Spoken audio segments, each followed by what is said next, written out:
So, as you can see, people gathering here, bringing floral tributes, because the Queen meant so much to so many, not just in the United Kingdom, but all around the world.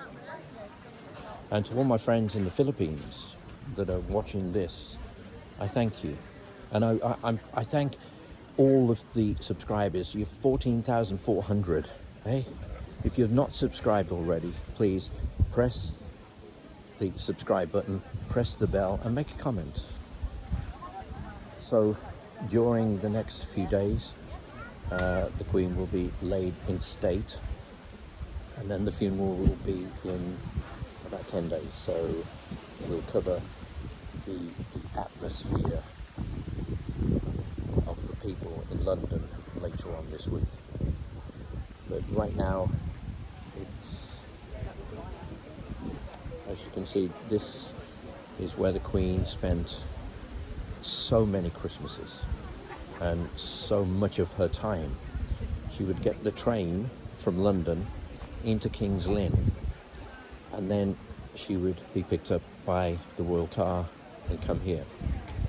And every Sunday, when she was healthier, when she was here, the Queen and the Duke used to go walk through to the church, and it used to draw a lot of people.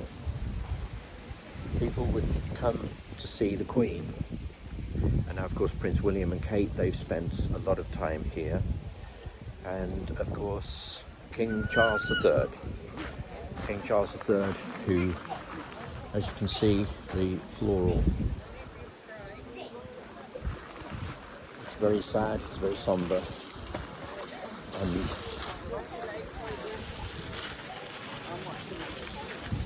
this is one of the more remote places the Queen used to stay. Obviously in London it's a different story at Buckingham Palace, and at the palaces in London it's very sad. But of course we have to remember the good times and the fact that she was a queen that endured so much in her time. And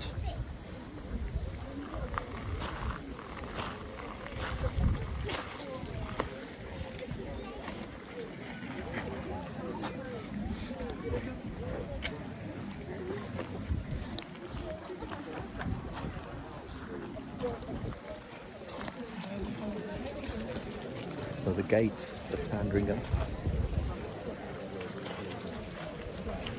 where the Queen has been through many, many times in her life.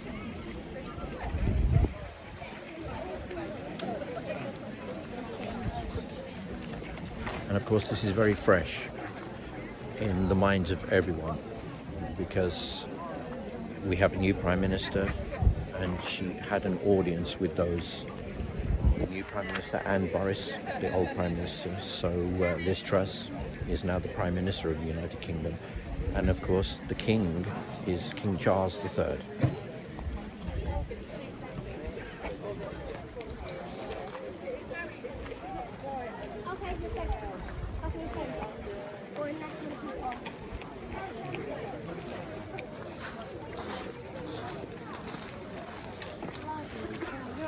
And you see the customs.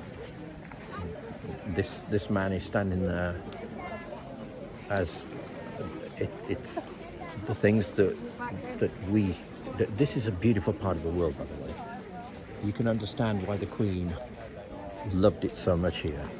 It is kind of getting away from things, but she would always organise her public life around wherever she was in the country, whether it was Balmoral, where she died, or Sandringham, or Buckingham Palace, or anywhere in between. Even when she went abroad, she would normally stay in a place outside of the official residence of that Prime Minister or President. And she was very much in charge. An amazing legacy to leave behind. Just the fact that she did it for 70 years, and she did it until until she took her last breath, she was the Queen of England for all of those years, for 70 years. She never retired. There was never question of that, even when her beloved Prince Philip passed away. And now, of course, she's gone to join her father and Prince Philip. And these people here in Sandringham, in Norfolk, are bringing flowers and just paying their last respects, or their respects, to the late Queen Elizabeth.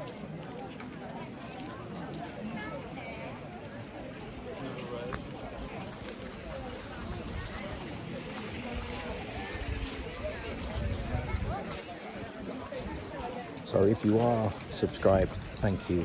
It means such a lot to me and my team. And if you're not, why not? Please do. Subscribe, press the bell, leave a comment, and just keep it here at GSTV with Casey. And over the next few days, over the next couple of months, we're going to be traveling the world, literally, and we'll take you with us. This is Simon, and as you can see, he's got the camera. He's actually recording me, recording my stuff. So you can see the crowd is growing now.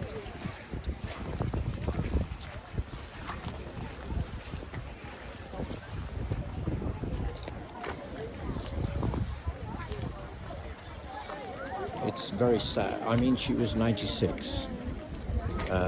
My mother passed away during COVID, and she was 90, and it's still a shock. It's still a shock.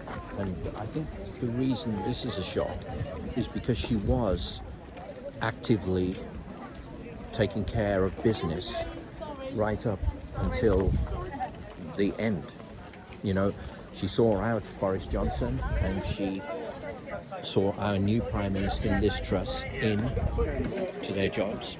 That's a very important part of the Queen's because now the King Charles, it's his government. So he has to agree with whoever is going to be Prime Minister. In this case, it's Liz Truss. Liz Truss goes. She went to see the Queen in Balmoral, and she would request that she allowed Liz Truss to create the government.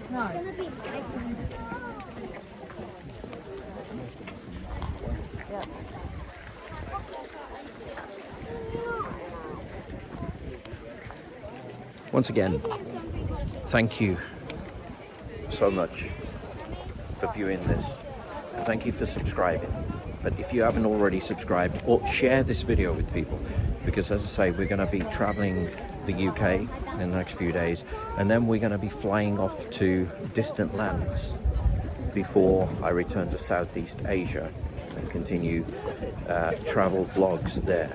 This is something that we didn't plan.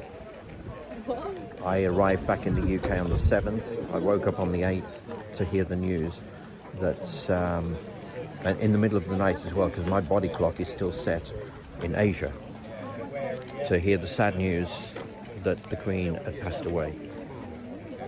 And it was really strange for me, probably for so many people as well, because in the same report, they went straight on to King Charles III. And but that's how it, from the second the Queen passed away, the heir to the throne becomes the King or Queen, in this case the King. So and of course William and Kate lived here before the pandemic, and during the pandemic they spent most of their time here, and of course they are now Prince and Princess of Wales. So William takes his father's title, and of course they are next in line to the throne. So you've got Prince Charles now, or King Charles III. It's difficult to get used to that. King Charles III, who I believe will make an excellent head of state, an excellent monarch, an excellent king. And why do I think that? Because he's had 70 years training. And I've been fortunate to meet Prince Charles on many occasions, with, even in Princess Diana's days, but with his Prince of Wales Trust. So, and my broadcasting around the country has brought me in contact with the Queen, who was an amazing and funny person. Is very serious but funny. I also remember appearing at Buckingham Palace back in 20-something. It was a garden party, and James Brown was there, and he was like an old man then, but he moved like crazy. Yeah, Buckingham Palace, that was amazing. I presented the Radio London Breakfast Show and ended up by the side of James Brown at Buck House. Why wouldn't you? But these people are showing respect to one of the greatest leaders of all time in this entire world. Someone that's brought peace and stability to the world. Someone that it's not just the UK will miss, but the world will miss. The stability of Queen Elizabeth. And now, of course, the baton has been handed to King Charles III. To the families, or to the royal family, all of our thoughts are with you. And King Charles, we know you're going to do a great job. It's just a sad way to get it. That's it for now. But please, make sure you press the bell, because we'll be going to Buckingham Palace later on in the week, and we'll also be flying around Europe to get other people's perspectives. But when we go to Buckingham Palace, we'll talk to people and we'll ask them and see if they've got any stories. But right now, this is Casey, live from Sandringham, which was a place that the Queen spent so many Christmases and so many weekends. She would just come down here, and this was her home from home. Right now, I'll see you next time. Subscribe, press the bell, and if you want to leave a comment, I'll leave you with some visions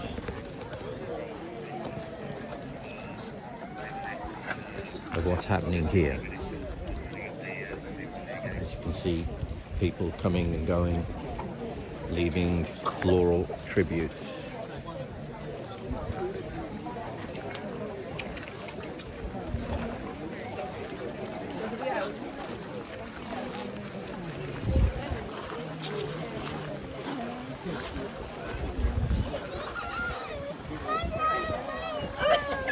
Tributes for a wonderful lady, an amazing queen, and one of the longest reigns in history.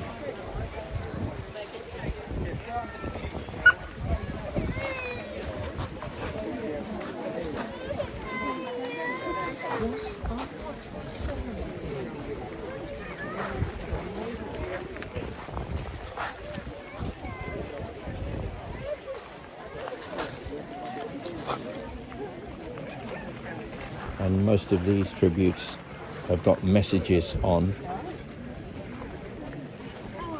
and I'm sure that it's organised that these messages will be picked up and passed on to the royal family, in particular King Charles III.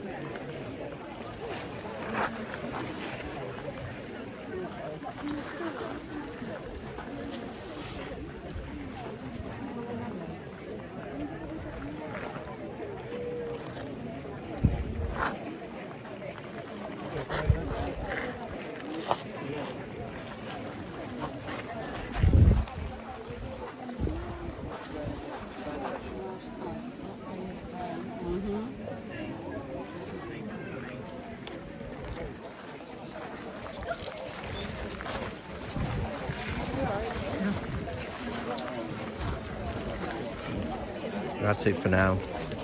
We'll see you soon. God bless.